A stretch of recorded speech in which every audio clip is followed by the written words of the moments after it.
Pagi, teman-teman. Selamat semua. Hari ini kita lanjut tentang System Design and Arduino Introduction. Jadi ini kuliah kedua kita tentang Sistem Embedded 1. Nah, di sini kita akan menyampaikan mengenai pertama yang System Design, setelah itu Arduino Introduction, kemudian Arduino Coding, baru yang terakhir mengenai Arduino Learning Reference. Nah, bahan materi ini nanti saya share di kelas emas ya. Mungkin kelas emasnya lagi problem. Kalau ada tugas yang kemarin, silakan ditunggu sampai Sabtu pagi. Misalnya masih masalah, nah silakan di WhatsApp aja lewat ketua kelas atau langsung. Nah, ini sistem desain secara umum tentang embedded system 1 ya. Jadi konsep desain, pendekatannya itu ada dua secara umum. Yang pertama adalah pendekatan top-down design, yang kedua adalah bottom-up design. Nah, kemudian ada yang di antara itu, ya gabungan biasanya real design itu menggunakan kedua teknik tersebut. Kalau teman-teman melihat konsep top-down design, itu umumnya teman-teman berangkat dari ide besarnya apa. Setelah itu mungkin dengan user membahas mengenai requirement tanpa mempertimbangkan device atau tools yang available itu apa saja. Karena itu akan nanti diadakan setelah konsepnya jadi. Nah, kebalikan dari itu adalah konsep namanya bottom up design. Nah, di bottom up design ini biasanya teman-teman sudah punya berangkat dari sesuatu yang sudah ada. Misalnya saya sudah punya Arduino, kemudian sudah punya sensor suhu, kemudian saya sudah punya aktuator motor. Nah, dari situ barulah desain itu dikembangkan. Jadi berangkat dari yang sudah ada, baru dikembangkan. Nah, biasanya di kenyataan atau di dunia real, pendekatan itu dari campuran ya, dari top-down design dan bottom-up design. Mana yang lebih baik di antara top-down design dan bottom-up design ya tergantung dari kondisinya. Biasanya orang mendesain itu harus berangkat dari sesuatu kan, either dia punya knowledge sesuatu atau dari punya device sesuatu. Tapi seorang seniman biasanya kalau dia mendesain ya dari benar-benar dari atas ya, karena dia konsepnya dari situ. Dia nggak perlu mengenal limitasi di struktur, di sipil seperti apa, kadang-kadang seperti itu. Makanya kalau dibikin oleh seorang seniman sama dibikin oleh seorang engineer itu bisa beda. Karena kadang-kadang engineer itu berangkatnya dari apa yang dia ketahui, dari apa yang sudah ada, baru dia desain. Sehingga kadang-kadang desainnya itu konvensional. Gitu. Sementara desain dari orang-orang FSRD misalnya, atau arsitek, itu bisa desainnya bisa futuristik ya. Ya karena itu, tapi konsep yang futuristik bisa jadi nggak workable. Sementara yang didesain oleh seorang engineer biasanya workable. Tapi yang satunya nilai jualnya lebih tinggi, yang satunya ya itu yang penting fungsionalnya jalan. Nah, kalau di-combine menjadi real design yang mendekati pendekatannya top down dan bottom up biasanya akan lebih bagus. Nah, di sini kita punya requirement, kemudian modeling dan specification. Biasanya kan kita berangkat dari ide ya, sesuatu mau tulisan, baik tulisan untuk conference, tulisan untuk jurnal, maupun untuk bikin produk, bahkan bikin startup. Awalnya dari ide. Tapi ide ini nggak bisa ujuk-ujuk gitu ya. Karena ide ini juga berdasarkan dari pengalaman, kemudian dari observasi yang mendalam. Mungkin. Jadi contohnya gini, kalau kita mau beli motor, gitu, misalnya merek X, gitu, kan kita mikirin terus tuh merek motor itu kan. Tiba-tiba kita ngelihat di jalan itu merek motor itu tiba-tiba banyak muncul. Gitu. Nah, kenapa bisa seperti itu? Ya karena kita udah mikirin, tiba-tiba, oh motor ini banyak, ada gitu. Sama dengan konsep bisnis yang di internet. Kenapa banyakkan orang Amerika yang pertama kali munculin itu? Ya karena internet itu berkembangnya dari sana, sehingga mereka sudah familiar dari awal. Nah, mereka punya ide ya karena workable, karena sudah familiar dengan hal tersebut. Sama dengan Newton. Jadi kejadian bahwa apel jatuh itu udah dilihat orang ribuan kali, bahkan mungkin jutaan kali ya, ribuan hari-hari. Gitu. Tapi mereka nggak mikirin itu gitu. Ya apel aja, ada jatuh diambil dimakan just it, gitu. Tapi ketika ada seseorang yang mikirin itu, kenapa sih bisa jatuh, bisa seperti ini? Kemudian dilihatlah dari view dan latar belakang Newton sebagai seorang ahli fisika kan. Nah, barulah muncul hukum-hukum terkait dengan hukum fisika Newton. Jadi ide ini meskipun semuanya berasal dari ide, tapi dia akan muncul setelah memang dipikirin, diobservasi. Dari situ baru muncul seakan-akan, saya dapat ide. Padahal nggak mungkin orang tiba-tiba dapat ide kalau dia tidak pernah mikirin sesuatu itu. Jadi harus dipikirin dulu, mungkin diendapkan. Kadang-kadang teman-teman kan, saya punya ide. Gitu. Ide apa? Menyelesaikan soal. Gitu. Nah itu karena soalnya sendiri sudah dipikirin berhari-hari, bisa berminggu-minggu, bisa berbulan-bulan. Jadi kalau teman-teman mau punya ide, mau bikin project tentang embedded 1 yang melibatkan Arduino, setidaknya memang teman-teman harus dipikirin, saya mau bikin apa ya yang relevan dengan ini ya. Nah, baru muncul ide tuh. Nah, setelah idenya jadi, baru kita memikirkan lebih detailnya. Sebetulnya apa sih kebutuhannya, requirement-nya mungkin bisa di list nanti. Misalnya requirement-nya adalah sebuah sistem embedded yang bisa mendeteksi suhu misalnya, atau sebuah sistem embedded yang bisa menggerakkan motor yang tergantung dari lokasi misalnya, dan seterusnya. Nah, baru dari situ kita bikin modelingnya. Modelingnya berarti belum memperhatikan detail kabelnya seperti apa, tapi hubungan-hubungan aja dari sistem yang akan kita bikin. Baru kita bikin spesifikasi yang lebih detail. Dan ini akan terus beriterasi ya sampai terbentuk sebuah sistem embedded yang kita inginkan. Jadi nggak mungkin langsung sempurna. Jadi pasti akan berproses.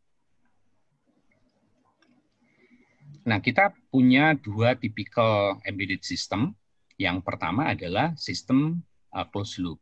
Nah, dalam sistem closed loop ini, berarti apa yang dihitung oleh sistem kita, microcontroller atau prosesor, yang didapat dari lingkungan yang masuk lewat sensor, itu akan mempengaruhi aktuator dan mempengaruhi lingkungan ini. Contohnya, kalau kita punya mungkin sistem tracking mobil berdasarkan jalan gitu kan. Nah, berarti kan sensornya bisa dari kamera, kemudian diolah, di-track batas jalannya, dari batas jalan itu akan mengarahkan motor supaya belok mengikuti jalan. Nah, lingkungan ini pun akan disensor lagi, seterusnya seperti itu. Nah, di sini kita mengenal sensor, ya kan? Kemudian masuk ke sistem prosesor kita.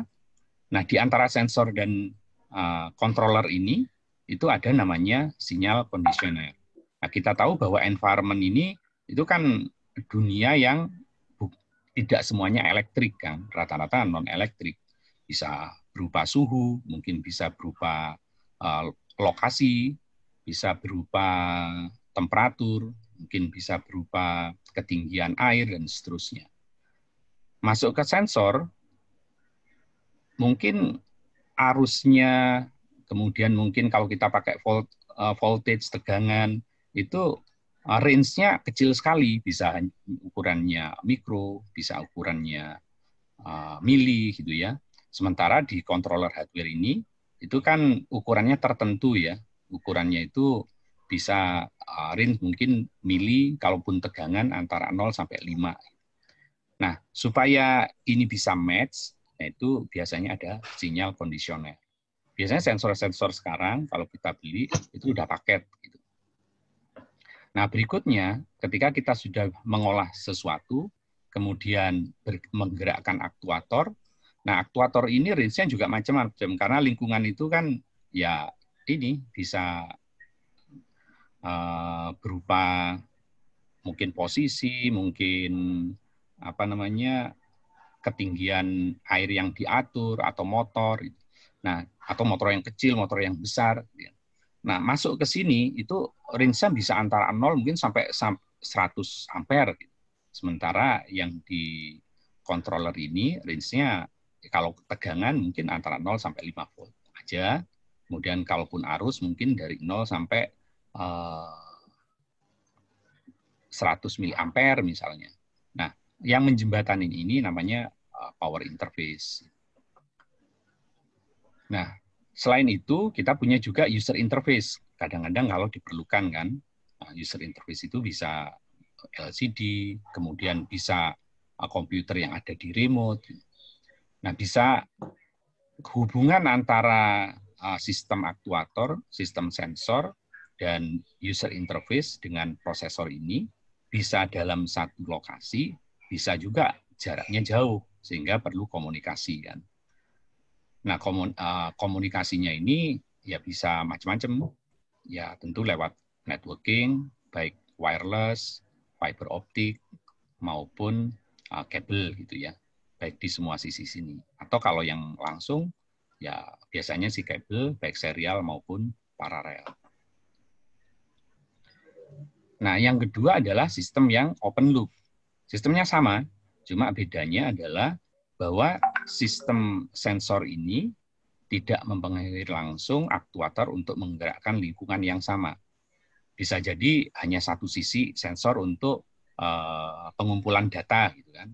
Jadi misalnya sensor untuk mengumpulkan data-data yang ada di mesin, gitu.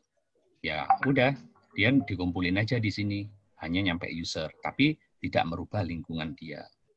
Atau sistem yang nyemprot air gitu, udah nyemprot air aja, tapi dia tidak perlu mensensor bahwa kondisinya itu udah penuh atau enggak. Ya, sistem yang kita desain tergantung apakah open loop ataukah closed loop, tergantung kita. Nah, kita untuk menyusun sistem yang kita inginkan tadi, ini ada beberapa komponen yang memang biasa ada di sistem embedded. Yang pertama tentu adalah mikroprosesor ya, atau microcontroller, atau DSP, Digital Signal Processing. Itu tergantung kebutuhan. Umumnya kalau kita di embedded 1 yang ada di Arduino, kita menggunakan microcontroller. Itu sistem yang periferalnya lebih banyak lah, lebih ready, tapi kemampuan processing-nya itu nggak sekompleks yang ada di DSP maupun mikroprosesor. Nah, kalau kita mau mengolah sinyal kayak suara gitu, biasanya yang digunakan adalah DSP. Tapi kalau mau mengolah data-data secara umum, kita menggunakan mikroprosesor. Nah, ini manufacture microcontroller yang umum dan banyak digunakan. Contohnya adalah microchip, kemudian Atmel. Nah, Atmel ini yang digunakan di Arduino ya. Kemudian ada Intel, ada Analog Devices, ada Altera, ada Fujitsu, Motorola, National Semiconductor, Xilinx, Texas Instruments, dan lain-lain.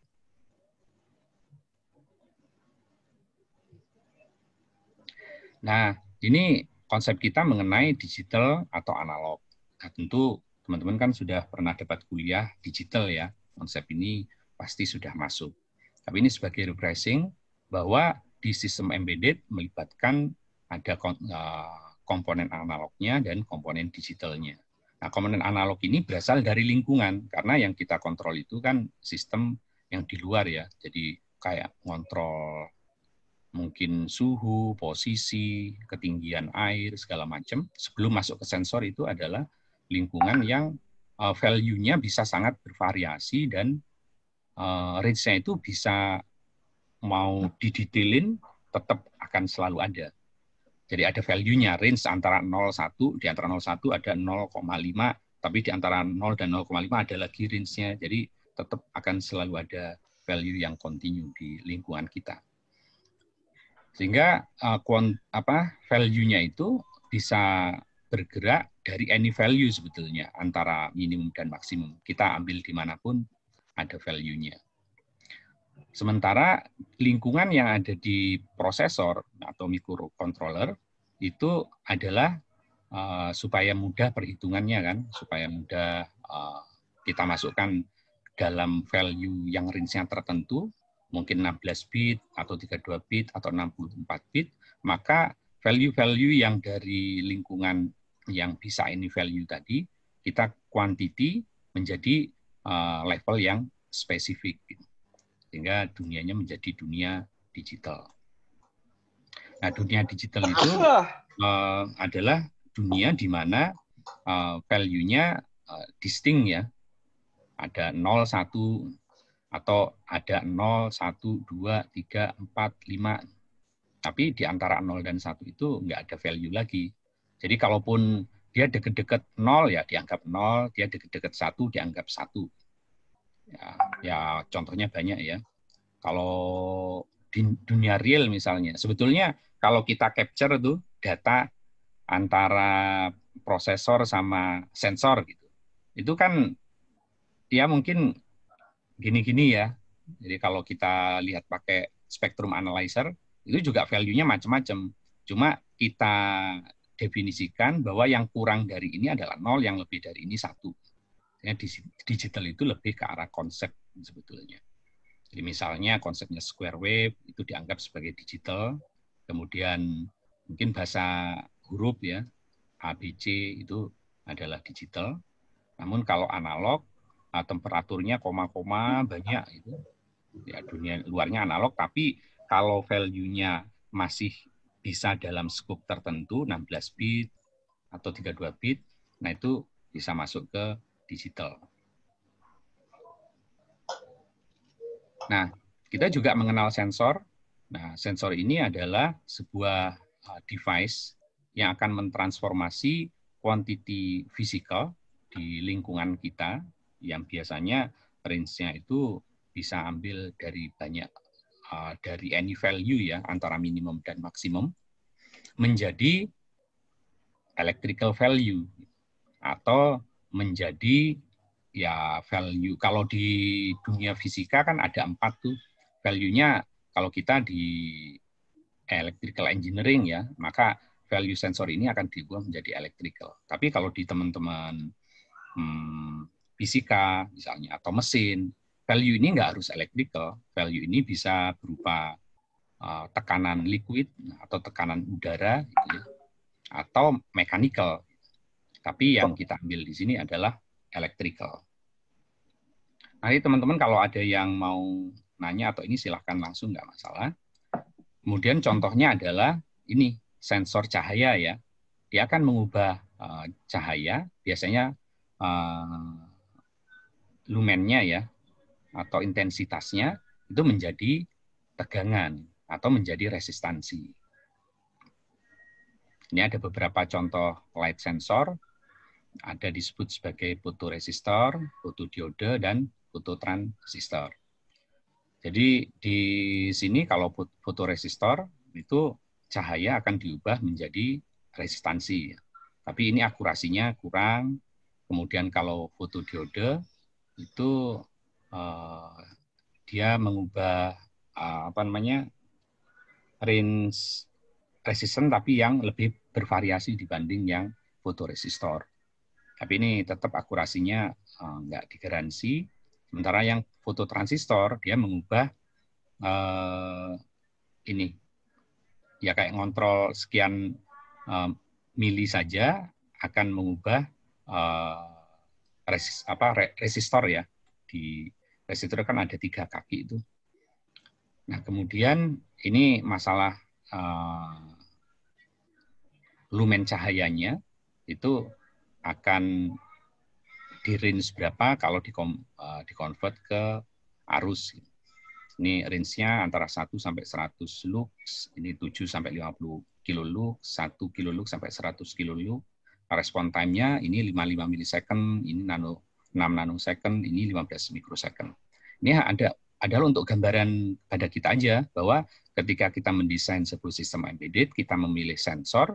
Nah, tentu sensor yang kita ambil harus kita sesuaikan dengan kebutuhan kita, termasuk range-nya, termasuk input-nya.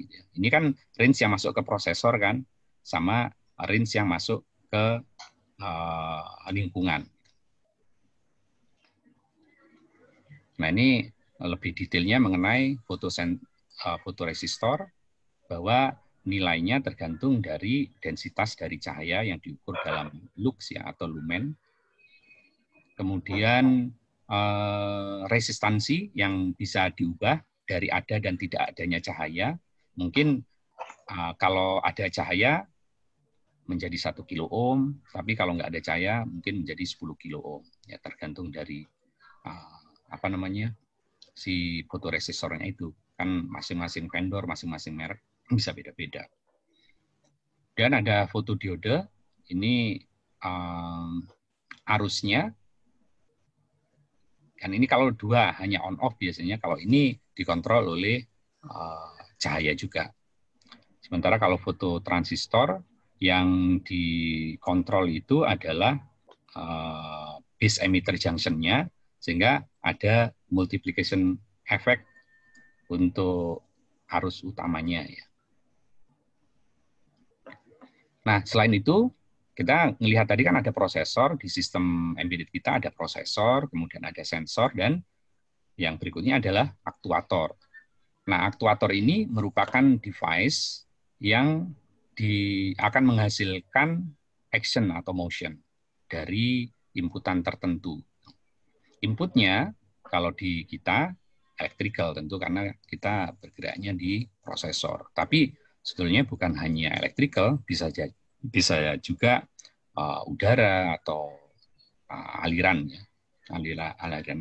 fluid. Nah, electrical sinyal itu bisa rendah atau tinggi powernya, maka perlu disesuaikan. Ini aktuator ya bisa macam-macam, bisa posisi, kemudian mungkin bisa putaran ya. Kemudian arusnya itu bisa dari mikron sampai sekian ampere mungkin, atau dari posisi sekian mikron sampai sekian meter. Jadi perlu disesuaikan. Nah, ini jenis-jenis aktuator yang kita gunakan adalah yang electrical aktuator, tapi sebetulnya ada juga hidrolik aktuator yang base-nya hidrolik, atau pneumatik tekanan, atau mechanical aktuator. Nah, dari sisi gerakannya, itu ada yang linear aktuator maupun yang putaran ya. Tapi biasanya putaran itu pun bisa dijadiin linear. Yang linear kalau kita mau bikin aktuator yang smart home, itu biasanya di rumah itu kan butuh kunci ya, kunci yang dikontrol oleh, mungkin setelah dideteksi ada wajah pemilik rumahnya, dia akan otomatis buka, kalau orang asing enggak. Nah, bukaan nutupnya itu kita pakai solenoid. Kemudian ada juga yang aktuatornya berupa motor. Nah, gerakan motor mengikuti line, dia akan berhenti kalau mendekati tembok misalnya. Nah, rotary aktuator motor. Oke, berikutnya kita akan membahas mengenai Arduino itu sendiri ya. Ini Arduino introduction.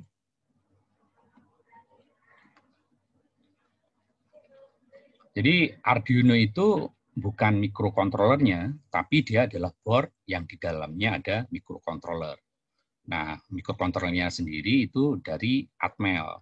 Nah, didesain sedemikian rupa sama Arduino team supaya ini mudah ya, si microcontroller ini sudah punya peripheral tertentu ke lingkungan, misalnya menggunakan USB, kemudian mungkin Ethernet, kemudian development contoh-contohnya sudah banyak, sehingga kalau kita gunakan untuk pengembangan ide menjadi sebuah fungsi tertentu, ini akan memudahkan. Port supply-nya sudah ada, tinggal kita colok, gitu kan. Kemudian USB port berkomunikasi dengan PC untuk IDE, itu juga sudah ada. Sehingga ini memudahkan kita dalam mendesain sesuatu sistem yang berbasis microcontroller dengan basic peripheralnya. Nah, di Arduino sendiri ini adalah open source hardware. Kemudian contoh-contoh softwarenya juga sudah banyak ya. Nah, kenapa Arduino dikembangkan? Tentu selain alasan bisnis, ada alasan-alasan lainnya ya. Jadi Arduino itu mendukung untuk physical computing, artinya kita nggak melulu hanya mengembangkan programming ya, program, atau kita mau bikin hardware saja, enggak, tapi ini adalah physical computing, sehingga kita punya ide apa, kemudian dijadikan sistem yang berinteraksi dengan lingkungan melalui sensor dan aktuator. Nah, Arduino-nya sendiri itu awalnya memang dikembangkan tidak untuk engineer yang kompleks, kayak untuk sistem SoC, kemudian bikin ASIC, atau bikin FPGA, tapi ini yang langsung jadi kayak artis dan desainer prototype, supaya paling enggak dia bisa mendisplay fungsi utamanya itu jalan. Bahkan orang-orang yang punya kemampuan programming yang enggak complicated bisa menggunakan, karena resource yang bisa membantu ini banyak. Selain itu, circuitry-nya juga kita sebut sebagai forgiving, karena wiring error-nya dia ya ada error-error dikit masih oke lah. Nah, ini beberapa tipe Arduino. Ada Arduino Uno, kemudian Arduino 101, Arduino Pro, Arduino Micro, Arduino Pro Mini, Arduino Nano, Arduino Mega 2560, Arduino Zero, Arduino Duo, dan lain-lain. Nah, detail dan produk-produk yang update tentu teman-teman bisa lihat sendiri di websitenya Arduino. Ini contoh Arduino yang Arduino Uno ya.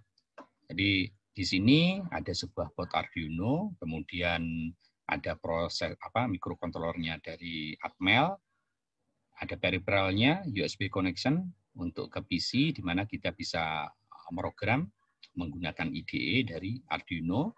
Kemudian ini power supply-nya untuk mensupport board ini dari 7 sampai 12 volt, umumnya 9 volt. Kemudian ini power pin, analog input dan output.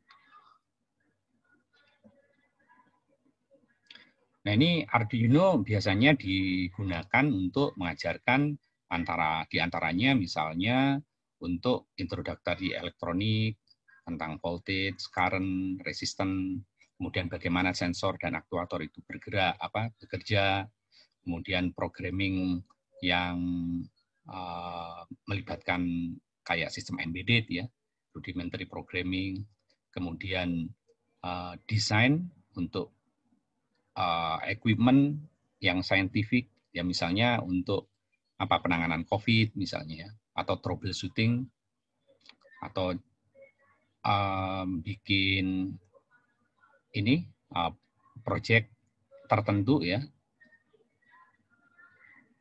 Ya misalnya untuk komunikasi basic gitu. Kemudian tentang statistik dan data gathering.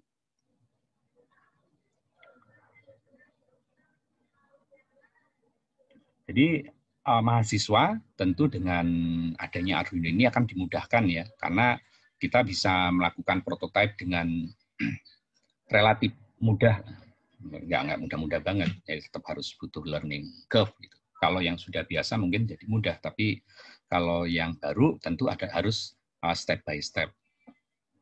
Kemudian mahasiswa juga akan mampu menghasilkan komputer program yang mempengaruhi lingkungan lewat sensor dan aktuator tadi. Kemudian ya punya feel, kan kadang-kadang kalau kita punya board yang susah gitu, tahap pertama itu kan gimana sih board ini kerja, gimana sih ngidupin LED. Nah, yang di Arduino itu kerjaan untuk bikin bahwa si board ini bekerja, kalau di ini inputnya, outputnya akan seperti ini, itu relatif mudah. Nah, kemudian ya ini lebih bisa memahami bahwa instrumen kita itu akan basicnya seperti ini deh. Ya, kalau mau kalibrasi lebih lanjut, itu barulah diperlukan effort tambahan kita. Nah, tentu mahasiswa juga akan lebih memahami tentang sirkuit, kemudian mungkin basic sirkuit atau basic embedded system ya lewat pelatihan.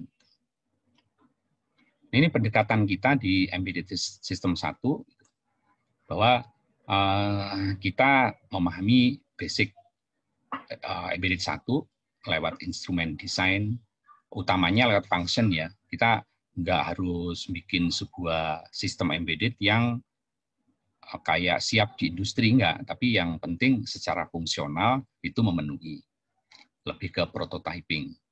Kalaupun ini nggak mungkin juga kita bikin langsung jadi gitu kan, nggak ada error, nggak ada ini. Nah, kita belajar juga dari bagaimana men-troubleshoot interkoneksi antara prosesor dengan peripheral, dengan sensor, dengan user interface, kemudian dengan aktuator. Jadi di sini troubleshooting yang kita lakukan itu akan lebih membuat kita belajar banyak lah.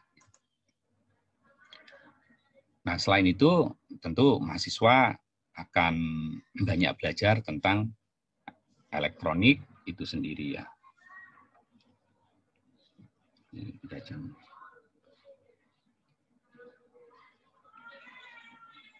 Oke. Nah, ini yang perlu kita lakukan ya. Jadi kan kita lihat tadi di awal ada yang sudah pernah, ada yang belum, atau bahkan belum pernah megang solder mungkin. Karena kan kita dari SMA ya, langsung belajar teori, programming, kemudian tentang gate and or gitu.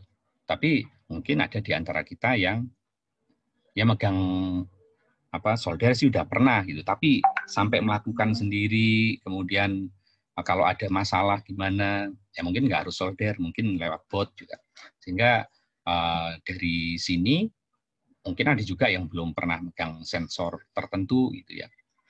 Nah, kita start dari yang sederhana, kemudian kita membangun knowledge, membangun kepercayaan diri lah dari proyek-proyek yang sederhana dulu sampai menuju kompleks. Tentu kompleksnya nggak harus di mata kuliah ini, mungkin di mata kuliah Embedded System 2 atau nanti di tugas akhir teman-teman, atau kalau yang ada di industri yang bidangnya ini itu bisa dikembangkan juga. Nah, kita menggunakan Arduino karena konsep yang kita idekan itu langsung setelah kita memahami prosesnya untuk masing-masing sensor aktuator, nah kita langsung bisa menerapkannya. Nah, kemudian project-projectnya kalau bisa yaitu bertahap gitu ya. Kemudian kita menggunakan project base gitu. Kemudian teman-teman juga tadi contohnya kalau di sensor aktuator kan itu ada data sheet-nya masing-masing ya. Nah, itu juga perlu dipelajari supaya oh nanti kalau mau mendesain ini ya ini gitu. Nggak mungkin mendesain sesuatu yang dari nol gitu. Sensornya dibangun sendiri, ini dibangun sendiri, pasti akan limitasi waktunya nggak akan tercapai gitu.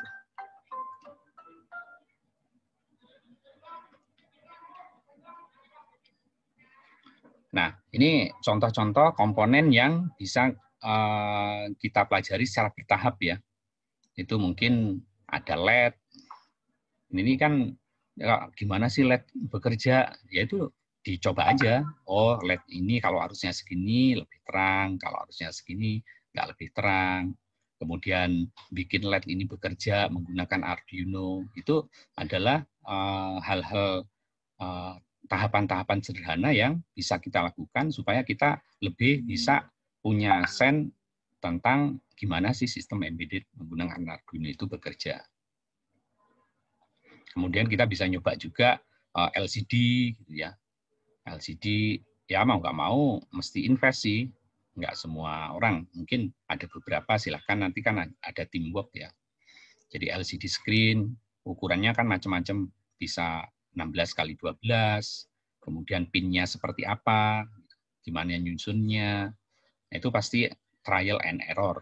Apalagi kalau yang pertama kan, kadang-kadang gimana cara nyusunnya nggak terlalu jelas juga di source kayak web. Ya mau nggak mau kita coba sampai nemuin, oh kalau seperti ini muncul seperti ini, bisa jalan, kemudian backlight-nya seperti ini, semua itu harus dicoba. Ini contohnya Arduino Uno, kemudian ada board, bisa dicolok-colok. Ini resistor untuk menyesuaikan backlight-nya ya.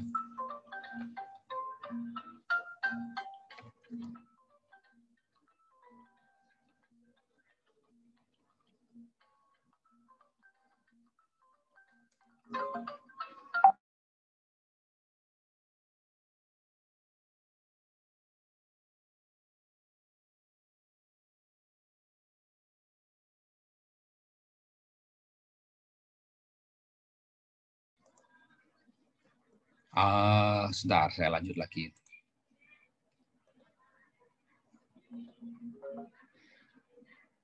Nah, kemudian ini ada potensiometer yang bisa kita adjust, kita ubah-ubah, gitu ya.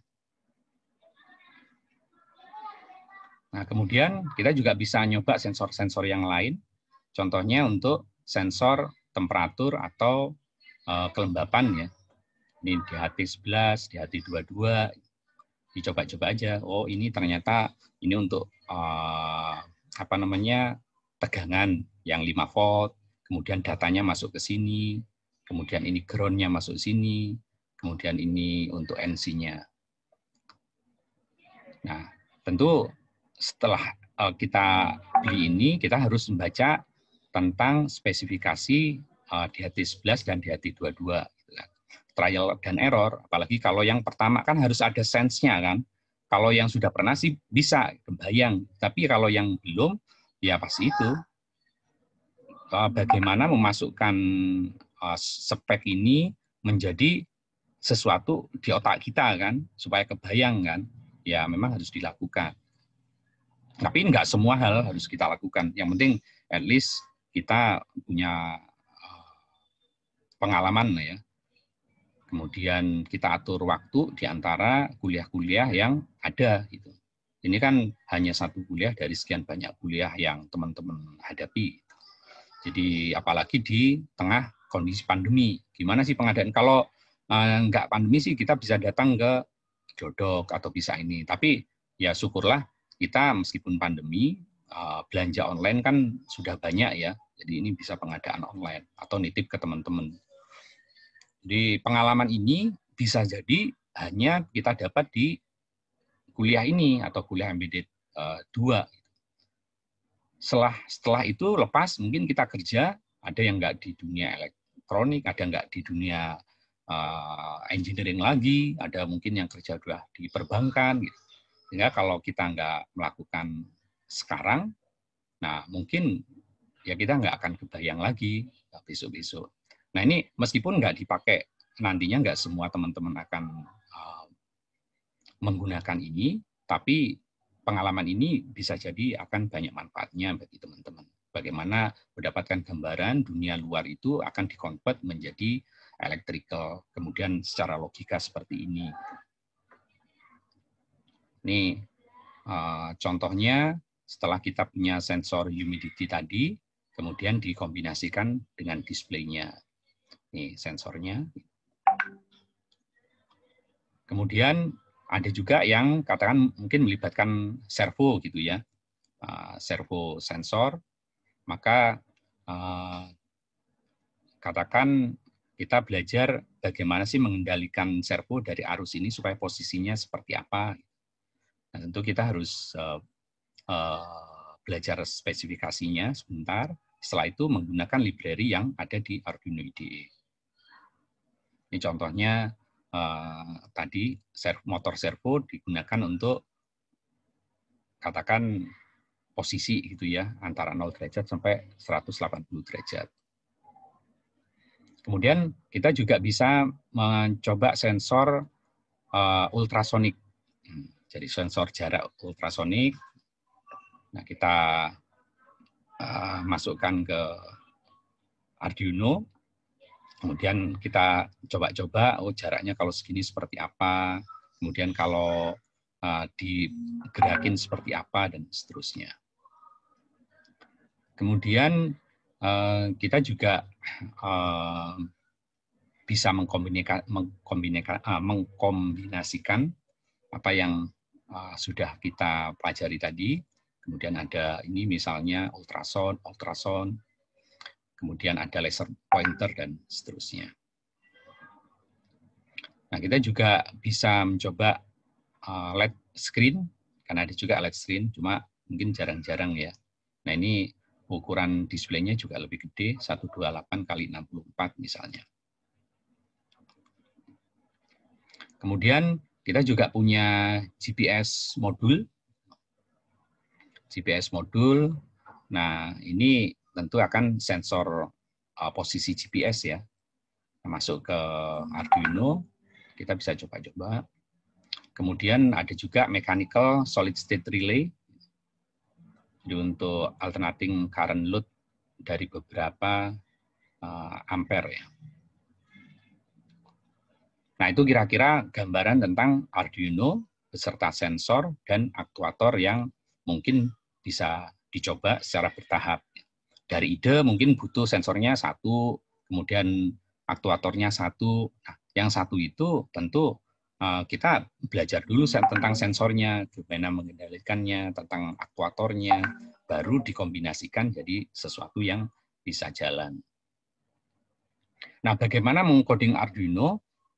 Coding Arduino sama seperti mengcoding programming yang lain. Teman-teman sudah punya dasarnya. Nah, tinggal disesuaikan dengan IDE-nya Arduino.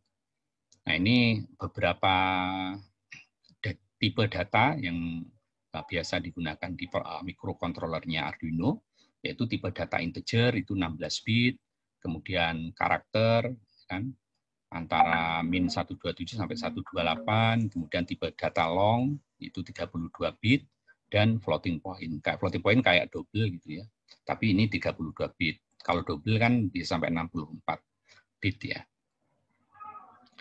Kemudian statement-statementnya itu diakhiri dengan titik koma, nah, bahasa C, in X sama dengan 13, kemudian operator matematikanya adalah plus, minus, kali, bagi, kemudian persen, pangkat, kemudian logic operator, equal, tidak equal, kemudian dan atau comparison-nya, ini ada semikolon, kemudian curly brace, kalau comment single comment-nya ini, multi comment-nya ini, kayak ya, ini bahasa C. Kemudian operator-operator gabungan, kayak increment, decrement, kemudian compound addition, jadi plus sama dengan, jadi otomatis variabel dari output-nya biar nggak berubah, compound subtraction, kemudian compound multiplication, dan compound division. Kemudian ini struktur untuk if conditioning-nya, jadi if kondisinya apa, kemudian kita pakai curly brace, statement-statementnya, kemudian else if, kondisi keduanya, statementnya, else, tutup. Setelah itu ada switch case juga, switch ini variabelnya, kemudian case 1, case 2, default-nya. Tiap case kalau terpenuhi, break, dan seterusnya. Kemudian do while, sama juga, do, ada curly brace gini, statement, while, kondisi. Kemudian kalau while, berarti while kondisinya, statement-nya, statement-nya selalu di curly brace sama diakhiri tiap komen dengan titik koma. Kemudian kalau for, ini for kondisinya, mulai dari integer i sama dengan 0, sampai integer ini kurang atau sama dengan val, maka dia akan selalu nambah kan. Jadi ini bahasa C ya, standar. Kemudian curly, baru statementnya mau diapain. Nah, ini struktur di IDE Arduino. Jadi void setup ini curly itu digunakan untuk initial value system ketika mau starting. Tapi kalau mau ngecek terus-menerus, kita menggunakan void loop ini. Kemudian misalnya untuk menggerakkan supaya LED bisa nyala hidup gitu kan. Nah, pertama kali kan masalahnya source-nya sudah banyak, jadi teman-teman langsung bisa coba. Ini contoh fungsinya, misalnya pin mode, setelah itu kita baca dari input, kemudian kita menulis, setelah itu kita kasih delay, atau fungsi yang lain ya analog read, analog write. Nah ini untuk learning reference terkait Arduino yang bisa teman-teman dapatkan itu dari sumbernya Arduino ya, baik yang hardware-nya di www.arduino.cc and main product maupun yang tentang IDE-nya itu Arduino.cc and main software. Selain itu, teman-teman juga bisa belajar programming Arduino dari reference ini homepage. Kemudian ini project-project, contoh-contoh project di instructable.com atau mixzine.com. Nah, itu kira-kira kuliah kita sampai hari ini. Nah, ini source-nya diambil dari Arduino, line follower, dan juga quick introduction to Arduino.